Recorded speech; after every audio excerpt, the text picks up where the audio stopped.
Keir Starmer is a middle manager. That's all that he is. That's all he's ever been, is a middle manager. Have you noticed over the last year, he never goes to public events in this country because people boo him, people shout at him. Andy Burnham is waiting to be Prime Minister. By God, Andy Burnham's head and shoulders above everybody you could even name who's a Labour politician. Even I know that, and I'm a political enemy of Andy Burnham. Even I think he's the best they've got. Joining me now is somebody who's given Labour a great run for their money before. It's Nick Buckley. Nick, good to see you. How are you? I'm good, thank you. Thanks very much for joining us. I think you're on holiday, so I'm kind of intruding on that. But nevertheless, very grateful for your sage counsel. I'm sure even though you're on holiday at the moment, you've seen what happened in Parliament. You've taken on Labour before, and interestingly enough, your former opponent, the Labour mayor of Manchester, Andy Burnham, would tend to side with the rebels. He actually said something quite clear about that. But starting with the big picture here, what do you think? Where does this leave Keir Starmer and the Labour Party, the fact that they had to pretty much pack in the changes they were going to make? It leaves them in exactly the same situation they were a week ago, which is a failing government with a failing Prime Minister who don't know what they're doing. Nobody knows what the vision of Labour is anymore. They are just going from one disaster to another disaster. Even his MPs don't know what the party stands for anymore. Who would have thought that Labour could get away with cutting welfare and cutting benefits and cutting the winter fuel allowance? We'd never heard of any of this before the election. So therefore, all the MPs, none of the MPs really want this because they're looking at their seats and thinking, I'm not getting elected again. And Keir Starmer is a middle manager. That's all that he is. That's all he's ever been, is a middle manager. He has no idea about leadership. He has no idea about creating a vision. He's very good at being told what to do, then doing what he's been told to do. And that's what a middle manager is. And that's why we're in such a mess in the last, we've been in a mess for a couple of decades, but he's making it worse. And there's not a chance in hell he's going to come up with anything that's going to help the country move past where we are now. He goes to these events like NATO. We see him there talking in NATO conferences, making these grand statements, but no one really seems to be listening. Whatever happened to his coalition of the willing? It seems to be a coalition of the wilting. Him and Macron, they don't hang around so much together anymore. Why does he think that he's this great statesman prancing around the world while his own party's rebelling? He's looking internationally because that's how he gets any half-decent press. He gets in all the papers, he gets on the BBC. It makes him look like a world statesman because at home, he's not considered that. He's not considered a good statesman. Have you noticed over the last year, he never goes to public events in this country because people boo him, people shout at him. And so he doesn't do anything in public now in the UK because the bad press it generates. So he goes externally, he goes across the world, hoping for some good sound bites, hoping he gets on TV. And so he looks prime ministerial, so he looks presidential, so he looks like someone who should be respected because he doesn't get that in his own country. Because regardless of who you are, nobody thinks Keir Starmer is doing a good job. Yeah. But when you look at him there, it just doesn't look authoritative. He looks like some sort of stuttering, as you say, middle manager. Very good phrase, Nick, who answers in this cardboard cutout way, doesn't seem to command a room. In fact, in the clip we're showing there, that press conference, it went badly for him. It was pretty much a road crash where nobody was treating him like an international statesman. They were just asking him questions about things that he was doing wrong. It seems to me that he just doesn't command the floor. He doesn't have this presence that you would expect in a prime minister. Is this because he can't do it because he just hasn't got the competence. Incidentally, I'll put my cards on the table. I think that is the issue. I don't think he's intelligent enough, and I don't think he has the leadership to do it. Or am I missing something? 2 points there. The first point is, even though that interview, that performance he just did wasn't fantastic, it's still a hell of a lot better than what it would look like if he tried to do that in the UK to a crowd of people at a demonstration, at anything like that. He'd be booed, he'd be screamed at. So at least that was, it still wasn't fantastic, but at least it was contained. But him as an individual, I mean, he's obviously very intelligent, but there's different. Just because you're intelligent doesn't mean you're good at everything. And he has no communication skills. He's not a visionary. He doesn't understand the people because he's never been part of the people. Privileged upbringing, he's worked in the public sector all his life. He's got no understanding of the public and what we want. He has been indoctrinated at university throughout his adolescence. He knows the world he wants to create, and he's following someone else's plan, and that's why nothing's working, because he can't think on his feet. I mean, some of the things he's tried to implement, yes, I sort of agree where he's coming from, but everything is done at such a poor level with no consultation. He can't bring his MPs on board. And even if he can't bring his MPs on board, he's got a huge majority. He should kick 100 out the party, because I'll tell you this, the most important thing to MPs is being re-elected again, to keep on the gravy train. There's hardly any MPs who are that committed to the people that they will resign. Never happens. He needs to kick so many out if he wanted to take control of his party. But he hasn't got the backbone. He hasn't got the vision. Why kick him out when he doesn't even know what he wants himself? The whole thing is a clown show, and it has been since day one, and it's never going to get any better. Do you think the problem he's got is that his party doesn't really respect him? He goes around trying to look serious like he does in that picture there, and goes around trying to look like a statesman, but his own party doesn't really respect that. Do you think his problem is that he actually didn't win the general election? He basically got a third of the vote. 2/3 of the country voted against him, in fact, and as a result of that, he stumbled into Downing Street, but he's never really commanded the respect of the general public.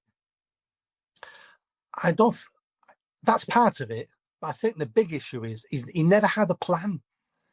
He spent 13 years in opposition and didn't develop a plan, a vision, a new way of doing things, and spent years telling the people, explaining to the people, getting the people on board, making sure his MPs do, this is the vision. There's going to be ups, there's going to be downs, but when we get the downs, it's because of these reasons, and we may have some downs, but it's going to lead to sunny uplands.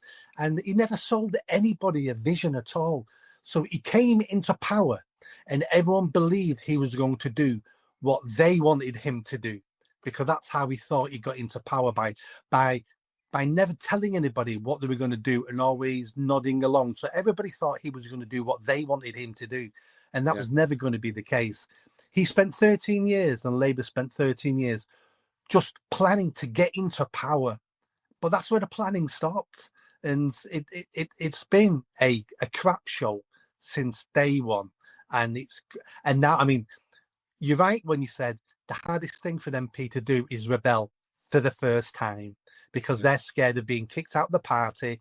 They're scared of all the consequences. But several have done it several times now, and loads have done it yesterday. So they're not scared anymore now, and it becomes a habit. He's lost his MPs. He's lost the backbenchers. He's never had the public. The economy's crashing. You know, we're losing free speech.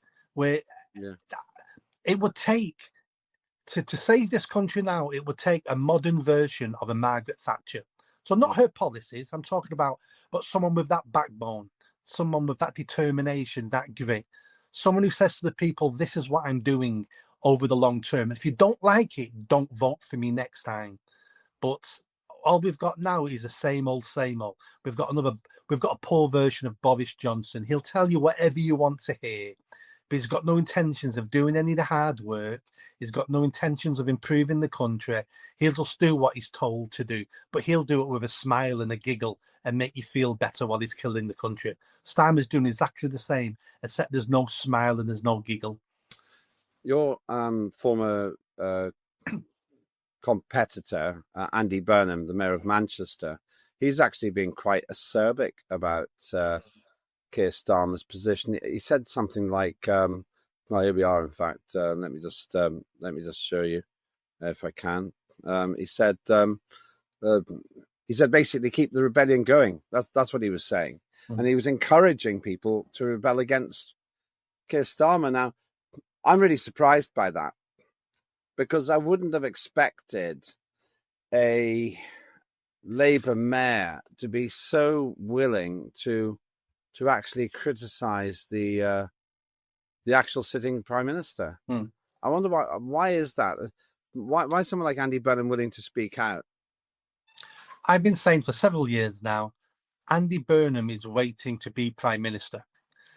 He's waiting to become an MP again, and he's waiting to take over from Keir Starmer. That's been his plan for several years, to be Prime Minister.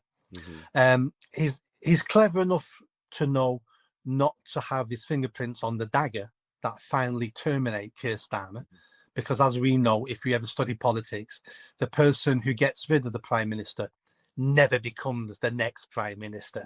So he's making sure he's a couple of steps away. I've heard lots of rumours, so everything I'm going to say now are rumours, but I believe them to be fairly true. Andy Burnham has tried once or twice now to become an MP again, but has been blocked by Keir Starmer and Keir Starmer's office. So he's, because they see him as the number one threat, and he is the number one threat. I don't agree with Andy Burnham on virtually everything. I think he's a poor politician. But when you look across the spectrum of all the other Labour politicians, by God, Andy Burnham's head and shoulders above everybody you could even name who's a Labour politician. Even I know that, and I'm a political enemy of Andy Burnham. Even I think he's the best they've got. So Keir Starmer doesn't want him. It's interesting you would say that, because I've kind of got the same feeling about Andy Burnham. I know him reasonably well. I was an MP with him, actually, and he's clearly better than Keir Starmer. Does that mean that if people like Andy Burnham are willing to speak out against Starmer, they're already planning the succession? Yeah, I mean, you know more about politics than me. There's always someone plotting. There's always someone trying to take down the leader or trying to take down a minister, because somebody always wants those jobs. So someone's always plotting. I think Andy Burnham's doing two things at the moment. I think he's damaging Keir Starmer, but he's also sending a signal to all the Labour MPs that I'm not for this. And if I'm ever Prime Minister, we're never having policies like this. So he's sending the message to everybody that, look at me, I'm King of the North. I'm a very successful Labour politician. I'm the Prime Minister, basically, of Greater Manchester. Look how everybody adores me. And to be fair, Andy Burnham is still very popular in Greater Manchester. Why? I couldn't give you an answer, but he is. And he's sending those messages to the backbenches going, you come and get me, and I'll save you at the next election. So that's pretty much the game plan. That's interesting. And then we got, I'll just mention her briefly, Angela Rayner, who insists so often that she doesn't want to be Prime Minister or leader of the party, that she obviously does, in my opinion. Yeah. But she's not exactly, let's be honest, a genius, is she? She's not going to win the Nobel Prize for Physics. I think Angela Rayner gets a hard time. She does suffer from classism because she has an accent, and she may be as thick as anybody else. She may be, but a lot of the negative judgment against her is about her accent, and I hear that all the time. Now, of course, she wants to be Prime Minister. She's a Deputy Prime Minister. I want to be Prime Minister. Anybody who tells you they don't want to be Prime Minister is a fool or a liar. So she wants to be Prime Minister. I think if I had to put money on Keir Starmer's replacement, my money goes on Angela Rayner at the moment. I think she's almost a shoo-in. She's left wing. She's got the unions behind her. Labour have never had a female prime minister, so it ticks that box. She is obviously working class. She's from a deprived background. At the moment, my money is on Angela Rayner replacing Keir Starmer. That's interesting. I mean, as you say, she's one step off the role. If Starmer is out of the country, as he is very often, then it's Angela Rayner who takes the dispatch box for Prime Minister's questions. I don't rate her. I've debated against her, and I've always thought of her as very superficial. I'm interested. You're actually more sympathetic and more positive about her than I am.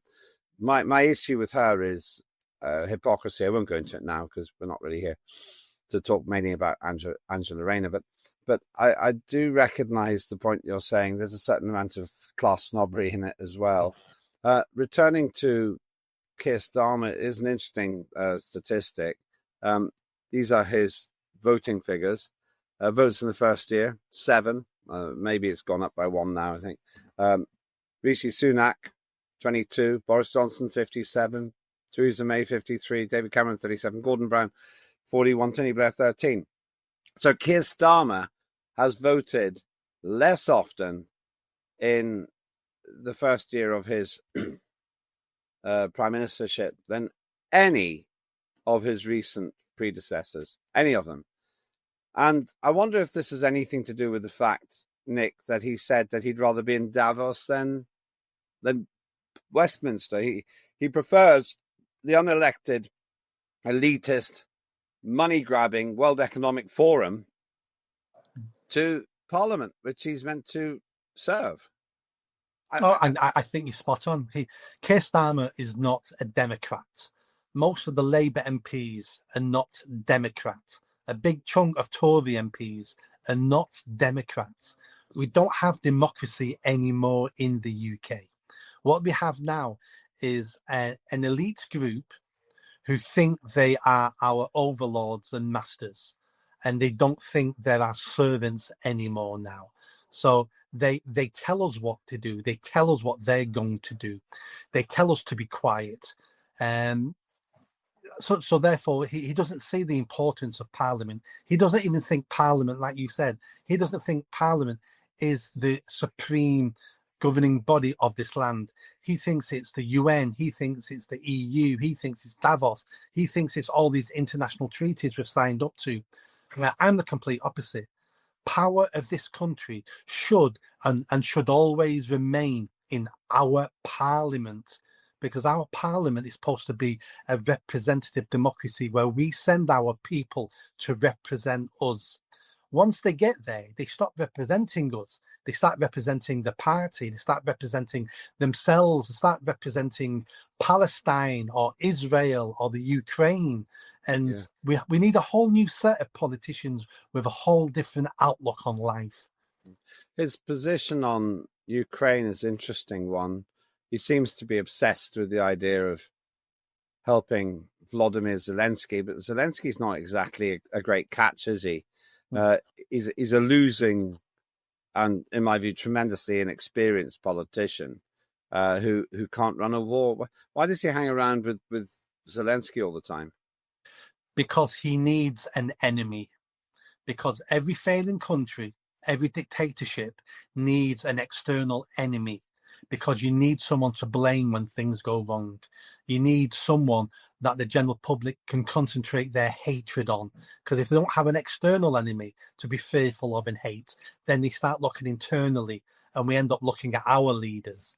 Keir Starmer talked the other day, a couple of days ago, about we need to get ready on a war footing because it's going to hit the homeland. And what I think, he didn't name the enemy.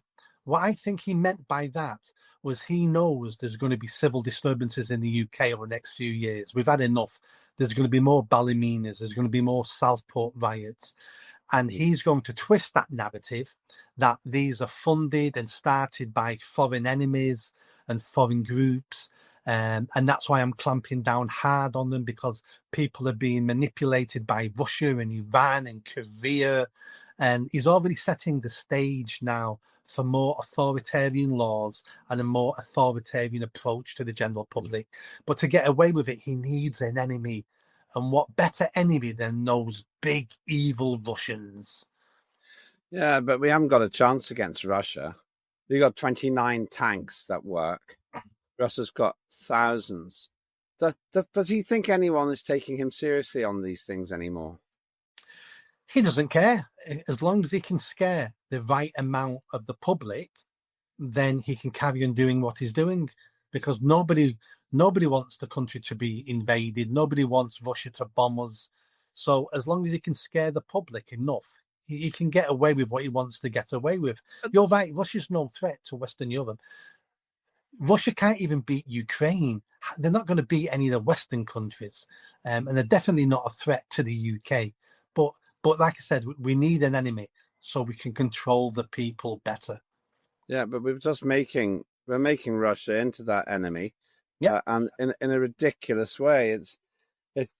There's no reason for Russia to invade and conquer Britain. Just imagine they'd have to fix all the problems caused by Labour for a start.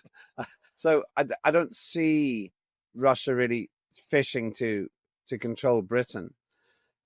Big picture then, Keir Starmer essentially lost the vote, although he won it numerically. He lost the vote yesterday because he's caused that great big rebellion. And as I said earlier, and you've said also, once you've rebelled once, you can do it again and again and again, because your copybook is marked.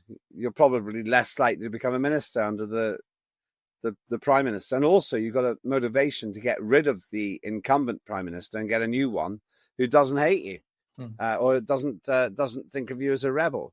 So in terms of Starmer, the big debate that I hear, especially from people in Reform UK, is will there be an early election? Now, I don't think there will be.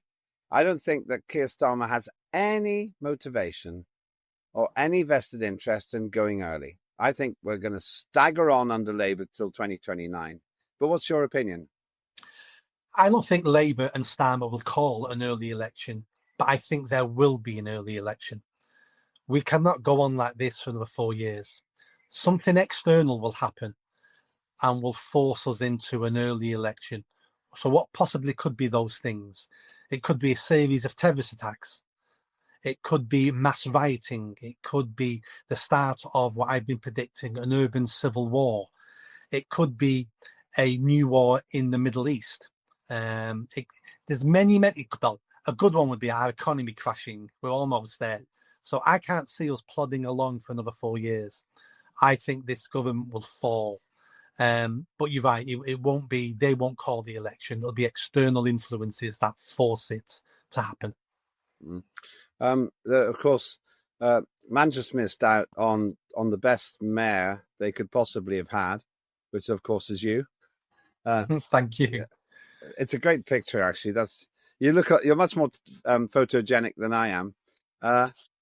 What, just out of interest, really, what are your plans? Are you planning to stand again? I'm hoping to. I'm not sure how or when or whatever. I'm not going to stand as independent again because there's no point. I'm not in it just to take part, just to virtue signal that look at me, I'm standing up for the people, knowing I've got not a chance in hell to win. I joined Reform UK at Christmas. I resigned a couple of weeks ago. I'm disillusioned with them. They're a pro-migration party. So I don't know. I'm taking a look at Advance UK.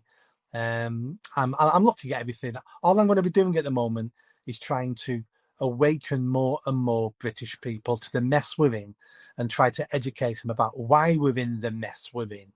Because partly it's their fault for not being better citizens, not being more intelligent voters. And we need the people to wake up, because I believe in democracy, and democracy got us into this mess, and democracy has to get us out of this, because if it doesn't, we are looking at mass violence. You really do think that there's a threat of civil unrest then? More and more as every week goes by. I'm having more and more conversations with here's an example. Old friend of mine, been friends 40 years, and he's telling me next week he's looking forward to the mass violence because he's had enough. because he feels like a failure. He feels like his country's dying. He feels like a coward that he's never done anything about it up to now. And he's telling me, sober, he's telling me he's looking forward to the days we get mass violence. I'm not saying he's going to be violent, but the fact that he can think like that and tell me those things means we're in big trouble, and no one can see it. Only few people can see it coming. And I'm telling people, I'm talking to working class men all over the country, and some of them have had enough, and violence is the next step if we don't change direction, if we don't do it quick. Yeah, just to stress that you're obviously not advocating it. No, but and why I want to talk about it, because I want people to see what's coming, because I believe there's still time to change direction. Mm-hmm. Yeah, thank you. It's I'm sorry to bring you down when you're away, but there's somber words and something that I think we need to really take very seriously.